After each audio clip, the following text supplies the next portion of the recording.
There's one mistake that I see homeowners make over and over again before they ever put their home on the market. Most homeowners don't even realize that they're making it until it's too late. And for some families, that mistake ends up costing them thousands of dollars. Today, I'm going to help make sure that doesn't happen to you.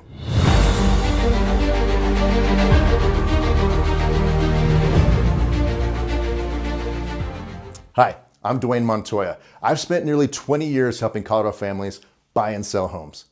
And before opening my own brokerage, I also spent several years leading sales and marketing for one of Colorado's largest home builders.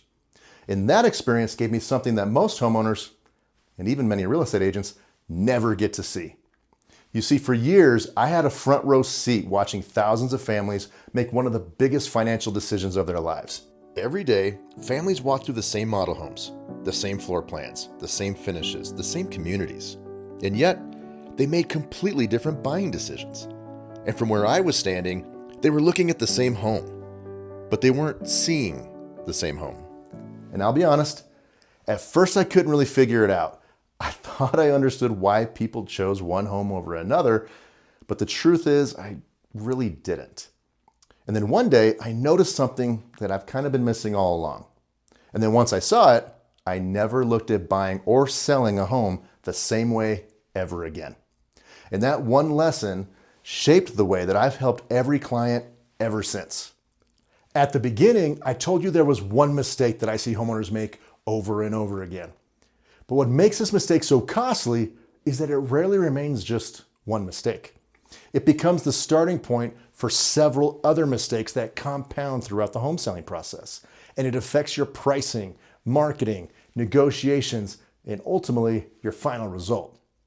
You see, throughout this workshop, you're going to learn how to identify the ideal buyer for your home, create an incredible buyer experience, develop the right pricing strategy, and then use my buyer attraction blueprint to market your home strategically.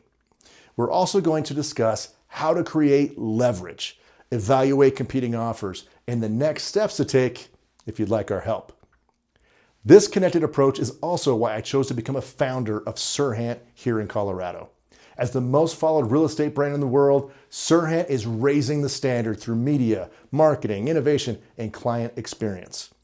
Our visions are closely aligned, and by combining my local expertise and proven process, and with Serhant's reach and resources, my clients have every possible opportunity to achieve an outstanding result and an exceptional experience along the way. Okay, let's jump in. Let's put this to the test. Take a look at these two homes. At first glance, they're remarkably similar. Similar neighborhoods, similar size, similar condition. Both are attractive homes, and both are well cared for. Now, if you were the buyer, which one do you think sold for more? Look, don't overthink it. Just trust your instincts. Do you have one in mind? Great. The home on the left sold for significantly more than the other. But the real question is, why? And more importantly, what did the seller of this home do differently before it ever hit the market? Because the answer to that question just might change the way you think about selling your own home. So, why did one home outperform the other? Most people immediately start thinking about price or the upgrades, the square footage, maybe even the real estate agent. And while every one of those things can absolutely influence the outcome, I don't think they're the best place to start. Because before we talk about pricing, before we talk about preparing your home or photography, marketing, negotiations, we have to answer one very important question. How do buyers actually make buying decisions? One of the biggest advantages I've had throughout my career came from years leading sales and marketing for one of Colorado's largest home builders. For years, I had the opportunity to watch thousands of families walk through model homes and make one of the biggest financial decisions of their lives. And over time, I started noticing patterns. Some homes created excitement almost immediately. Others simply didn't. Some buyers walked into a home and instantly started talking about where they'd put their furniture, where the kids' bedrooms would be, or where they'd host Thanksgiving dinner. They weren't just looking for a house anymore. They were imagining a life. And that's when something hit me. Buyers don't make decisions the way most homeowners think they do. They're not simply comparing square footage. They're not walking around with a clipboard assigning points to every room. They're asking themselves one question. Can I see myself living here? If the answer is yes, they begin looking for reasons to buy the home. And if the answer is no, they begin to look for reasons to eliminate it. And that one realization completely changed the way that I prepare every home for sale. You know, people ask me all the time, hey, Dwayne, what's your secret sauce? And I always smile because they're usually expecting me to share like one big strategy, right? But the truth is, there isn't one magic trick, guys. The secret sauce is making dozens of intentional decisions that all work together to create a better buying experience. Now, sometimes that's something as simple as decluttering, or sometimes it's rearranging furniture to make a room feel larger. Sometimes it's just replacing light bulbs. Sometimes it's simply helping a seller see their home through the eyes of a buyer instead of through the years of their memories. You see, no single decision is usually the difference. It's how all of those intentional decisions work together. I remember helping a young couple prepare their home for sale, and look, they didn't do a huge major renovation, right? Didn't spend tens of thousands of dollars. Instead, we focused on the details. They replaced a few damaged window coverings. They painted a couple of accent walls. They decluttered. They had the home professionally cleaned. None of those improvements were expensive by themselves. But together, they completely changed the first impression buyers experienced online and in person. And the result? Their home stood out immediately. It attracted strong interest. And together, we positioned them for a successful sale. Now, let's go back to the very beginning. Remember when I said there was one mistake I see homeowners make over and over again before they ever put their home on the market? Well, here it is. Most homeowners start making selling decisions before they truly understand how buyers make buying decisions. Look, pricing matters, preparation matters, photography matters, marketing matters. Every one of those decisions matters, but they all become clearer once you understand how buyers actually think. That's where every successful home sale begins. Now that we understand how buyers make buying decisions, the next question becomes, how do we intentionally create that experience? You see, this is where I see a lot of homeowners become overwhelmed.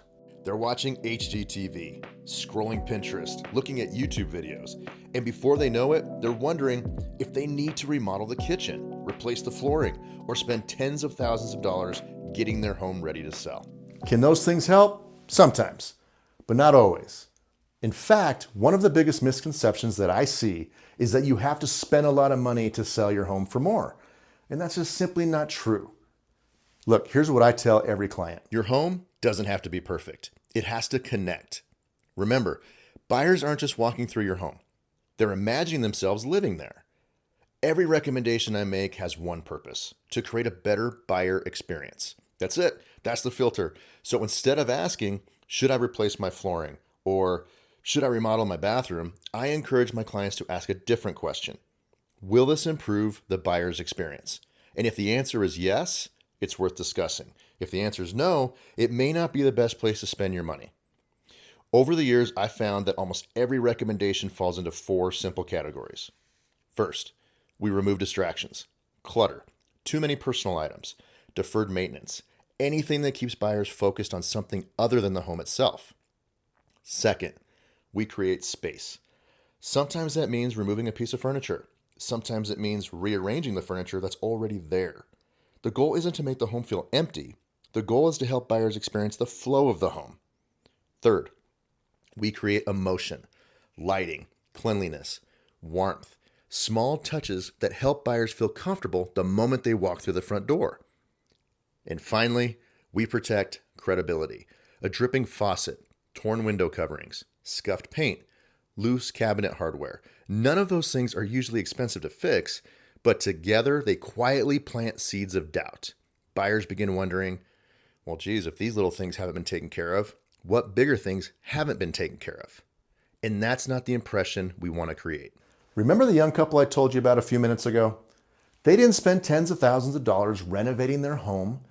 Instead, we looked at their home through the eyes of a buyer. The window coverings had been damaged by their cat, so we replaced them. We updated a few light fixtures, we removed a couple pieces of furniture, and rearranged the rest to help the home feel more open. We decluttered, painted a few accent walls, had the home professionally cleaned. And one of the biggest investments they decided to make was repainting the exterior of the home. Individually, none of those decisions completely transformed the home, but together, they created a dramatically better first impression. The professional photos looked better. The home just showed better. Buyers walked into a home that felt clean, cared for, inviting. And that's exactly what this process is all about. There wasn't one magic improvement that we made. There were dozens of intentional decisions working together to create a better buying experience. Now, we've created the better buyer experience, but even the perfect buyer experience doesn't matter if buyers never walk through your front door. And that's exactly what pricing controls. It's pricing strategically. Now, whenever I mention pricing, I know what many homeowners are thinking. Dwayne, I already know what my home is worth. Maybe you've looked it up on Zillow, Realtor.com, Homes.com, or another online valuation tool. And honestly, there's nothing wrong with that. Those tools are a great place to start. They're just not where the pricing conversation should end. Because an automated valuation can estimate value, but it can't recommend the best pricing strategy. And those are two very different things. One of the biggest misconceptions that I see is homeowners believing there's one correct list price. You see, the truth is, there isn't one correct price. There are different pricing strategies, and the right strategy depends on three things: your home, the current market, and your goals as a seller. I call this my pricing strategy framework. Over the years, I've found there are three primary pricing strategies. The first is the aspirational pricing strategy. This is exactly what it sounds like. You're pricing the home above what the market might typically support because you believe the home offers something truly special. I sometimes call it a home's celebrity factor. Maybe it backs to a golf course. Maybe it's on the lake. Maybe it's been completely remodeled while the competition hasn't. Maybe it has an incredible mountain views or a rare floor plan that's difficult to find. Those homes can sometimes justify an aspirational pricing strategy. But here's the mistake I see. Too many homeowners believe every home has celebrity factor, when the reality is most homes are competing against other very good homes, not one-of-a-kind homes. The second approach is the market pricing strategy. This is where the home is priced in line with comparable sales and current market conditions. It's a solid strategy. It attracts the buyers who are already searching within that price range, and in many situations, it's exactly the right approach. The third strategy is the opportunity pricing strategy. This is probably the strategy I'm asked about the most. And let me be very clear. This is not about giving your home away, okay? It's about creating opportunity. Remember the young couple I told you about earlier? Look, they put in the work. They trusted the preparation process. And together, we created an outstanding buyer experience. Now, we wanted as many qualified buyers as possible to experience it. And that's where pricing becomes incredibly important, because the goal isn't to negotiate with one buyer. The goal is to create competition between multiple buyers. And when multiple buyers fall in love with the same home, something powerful happens. The market begins to speak. One of the greatest lessons that I learned while leading sales and marketing for one of Colorado's largest home builders was this. Builders don't simply price homes. They study buyer behavior. They pay attention to traffic, interest, demand, competition. And then they make strategic decisions based on what the market is actually telling them. I've carried that same philosophy into every listing appointment that I've represented. One of the other things I've been fortunate enough to do over the years is coach football. And one lesson coaching taught me is that you never walk into every game with the exact same game plan. Every opponent is different. Some games require patience. Others require an aggressive approach. The best coaches adjust their strategy based on the team that they're playing. Selling a home is no different. The best realtors don't use the same pricing strategy for every single home. They choose the strategy that gives their client the greatest opportunity to succeed. And that's exactly how I approach pricing, because pricing doesn't create value. The market creates value. Pricing influences opportunity. And when you combine the right pricing strategy with a home that's been intentionally prepared, that's when you give yourself the best chance to create something every seller wants: competition. So far, we've talked about how buyers make buying decisions, how to intentionally create a better buyer experience, and how to choose the right pricing strategy. Now I want to show you what brings all of those pieces together, and it's something that I like to call the buyer attraction blueprint. Most people think great marketing sells homes. I don't. Buyers do. And before we ever create a single piece of marketing, we have to know exactly who we're trying to attract. One of the biggest lessons I learned while leading sales and marketing for one of Colorado's largest home builders had nothing to do with advertising. Before we ever launched a new community, before we built a model home, before we printed a brochure, before we spent a single dollar on marketing, we had to answer one question: who's most likely to buy this home? Everything else came after that: the floor plan, the model home, the design selections, the marketing, the messaging. Everything revolved around one clearly defined buyer. Over the years, I've realized something. I don't think enough real estate agents approach resale homes that way. I do, because I don't believe every home should be marketed the same way.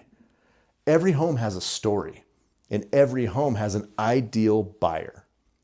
Our job is to identify that buyer before we create a single piece of marketing. Let me show you what I mean. Imagine we're getting ready to sell a beautiful patio home. It has a main floor primary suite. It backs to a golf course. It's low maintenance. So, who's most likely to buy this home? Probably not a growing family with 4 young kids. We're likely talking to empty nesters, golf enthusiasts, or someone looking for a simpler lifestyle with less maintenance. Now think about how that changes everything. The photos we choose, the story we tell, the features that we highlight, and the property description, even the first image a buyer sees online. Now, let's imagine a completely different home. 4 bedrooms, a cul-de-sac, a large backyard, walking distance to an elementary school. That's a completely different buyer. The marketing shouldn't look the same because the buyer isn't the same. This is where I believe many homes lose their advantage. Too many agents create one marketing plan and use it for every single listing. I don't. Because the question isn't, how should we market this home? The question is, who's most likely to buy this home? And once we answer that, everything becomes intentional. The professional photography, twilight photography, drone photography, video, floor plans, the property description, social media, digital advertising. That's what separates marketing from strategy. None of those things are the strategy. They're simply the tools that we use to tell the right story to the right buyer. Remember the young couple that we talked about earlier? Look, by this point, they've already done the hard work, right? They had trusted the process. They had intentionally prepared their home to create the best possible buyer experience. Now, everything we did from a marketing standpoint had one purpose: to connect that home with the right buyer who was the most likely to fall in love with it. That's why I like to call it the buyer attraction blueprint, because we're not simply putting a home on the market. We're strategically positioning it to attract the buyer who's most likely to connect with it. And once we know exactly who we're talking to, our marketing becomes dramatically more effective. The right buyer stops scrolling, schedules a showing, falls in love with the home, makes an offer. And when enough of the right buyers do that, something powerful happens. Competition. That's the goal, not more marketing, better marketing directed at the right buyer. Because when the right buyer sees the right home and it's presented the right way, better decisions create better outcomes. Now, there's an important distinction I want to make. Identifying the ideal buyer does not mean we limit the exposure of your property. In fact, the opposite is true. Our goal is to create maximum exposure so every qualified buyer who might love your home has an opportunity to see it. That includes the MLS, major real estate websites, professional photography, video, social media, digital marketing, email campaigns, agent outreach, and every appropriate channel available. But those channels aren't the strategy. They're the vehicles that we use to deliver the strategy. You see, maximum exposure gets more buyers to see your home. Buyer-focused marketing gets the right buyers to stop scrolling, schedule a showing, and emotionally connect with it. And when we combine the two, we create more attention, stronger demand, and increased competition. Now, Our marketing has done its job, right? The buyers are walking through the front door. Let's talk about what happens next. How we create leverage when the offers start coming in. Now that we've intentionally prepared your home, we've priced it strategically, and we've attracted the right buyer, let's talk about something that surprises a lot of homeowners. You see, look, here's another misconception, right, in real estate. It's that the negotiation begins when that first offer comes in. I don't believe that. I believe that the negotiation began weeks before your home ever even hit the market. Now, before we go any further, I want to take you back to the very beginning of this masterclass. Remember these two homes? At the beginning of this course, I asked you one simple question. What did the seller of home A do differently before it ever hit the market? Well, now you know. It wasn't one decision. It was the result of every intentional decision that we made together over the span of this workshop. Look, think about everything we've done together so far. We learned how buyers make buying decisions. We created a better buyer experience. We chose the right pricing strategy, and we identified the ideal buyer. And we intentionally marketed your home to attract that buyer. None of that was random. Every decision we made together was designed to accomplish one thing: to create leverage. Because leverage gives you options. Imagine two different scenarios. The first homeowner puts their home on the market without much preparation. The pricing is a little aggressive on the high side, the marketing is just average, and after 45 days, one offer finally comes in. Now ask yourself, who's really negotiating? The buyer knows they're the only offer. They know the home has been sitting on the market. They know the seller has limited options. That's not a position of strength. Now, let's look at a completely different scenario. The home has been intentionally prepared. It's priced using the right strategy. The marketing is targeted toward the ideal buyer. The first weekend arrives and the home is busy. Buyers are excited. Several families are interested. Now an offer comes in. Maybe another one does too. Who's negotiating now? The conversation changes completely because the seller now has something incredibly valuable: options. And options create leverage. People often ask me, Dwayne, what's your goal when we put my home on the market? Look, of course, I want to help you sell for the highest price possible, of course. But that's just not where my thinking starts. My first goal is to put you in the strongest negotiating position possible. Because when you're negotiating from a position of strength, better outcomes tend to follow. This actually reminds me of something that I learned while I was coaching football for many years. The best coaches don't wait until halftime to make adjustments. The work that gives you the best chance to win happens long before the game ever starts. Preparation, practice, studying your opponent, building the right game plan. I know it might sound funny, but selling a home works the same way. By the time the first offer arrives, most of the important work has already been done. That's why I spend so much time helping my clients prepare before we ever go live. Not because preparation guarantees multiple offers. Nothing can guarantee that. But preparation gives you the best opportunity to create the conditions where buyers compete instead of hesitate. And when buyers compete, sellers gain leverage. That's exactly where you want to be. Now, once those offers begin coming in, how do you know which one is actually the best? Because here's another misconception. The highest offer isn't always the strongest offer. And that's exactly what we're going to talk about next. We've spent this entire workshop talking about how to prepare your home, price it strategically, identify that right buyer, and then create leverage before the first offer ever arrives. Now the offers are starting to come in, and it's time to make one of the biggest decisions in the entire selling process. So let me tell you one last story. A few years ago, I had the opportunity to help a young family sell their first home so they can move up into a brand new home that was still under construction. The goal was never just to sell a home. Like many families, they had goals that were much bigger than simply selling their house. They wanted to move into a better home. They needed enough equity for their down payment. But most importantly, they wanted to get their kids enrolled in a specific school before the new school year started. That was their priority. We followed the same process that we've talked about throughout the entire workshop. We prepared the home, created the right buyer experience, priced it strategically, and marketed it toward that ideal buyer. The first weekend on the market, we received 2 offers.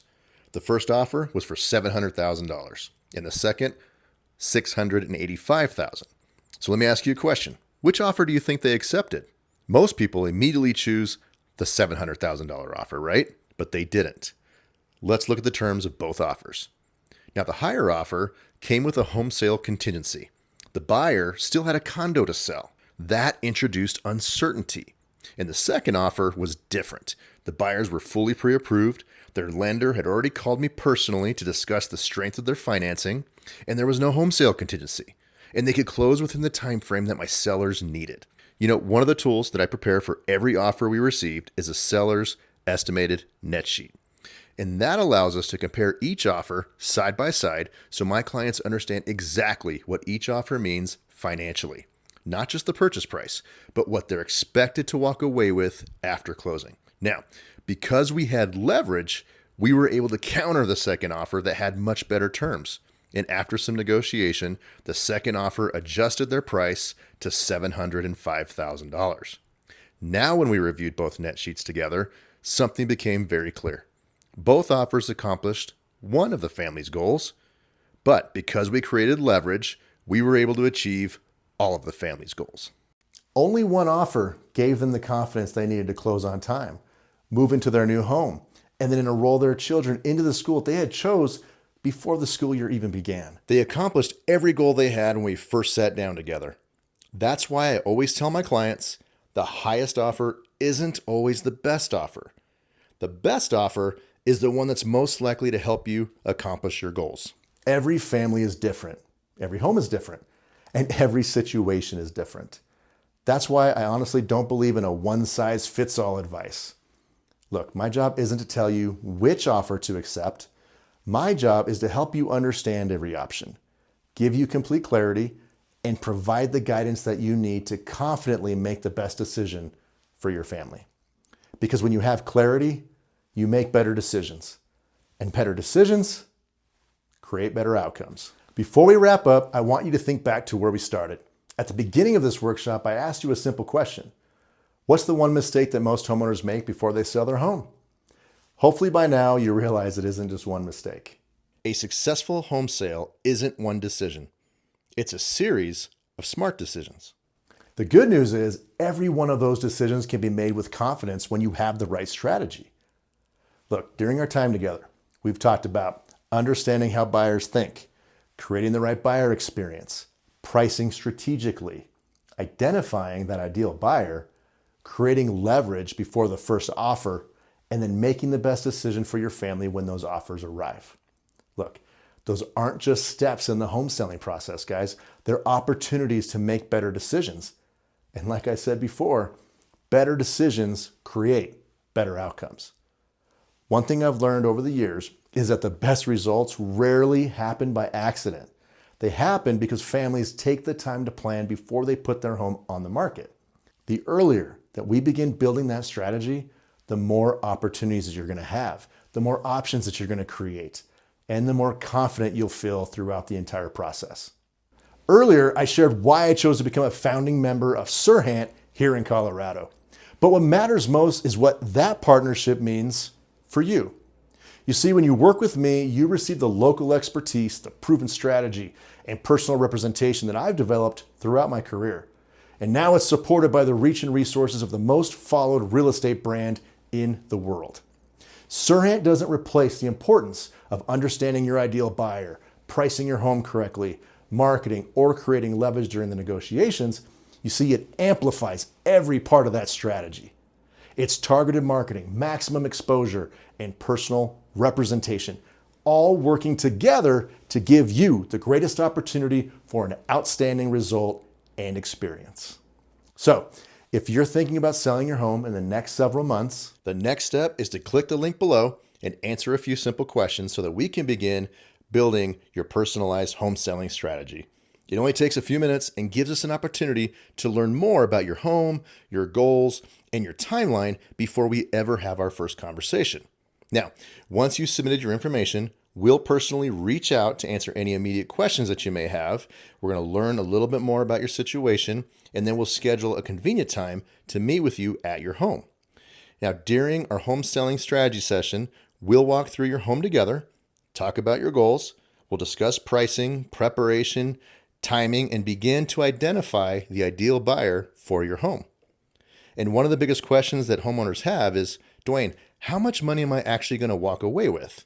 Well, during our meeting, we'll answer that question together by preparing an estimated net sheet, giving you the clarity and confidence to plan for whatever comes next.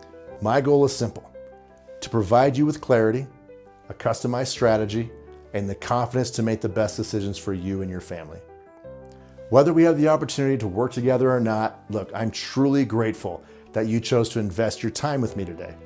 And I hope this workshop has given you the confidence to avoid the mistakes that cost homeowners time, money, and unnecessary stress.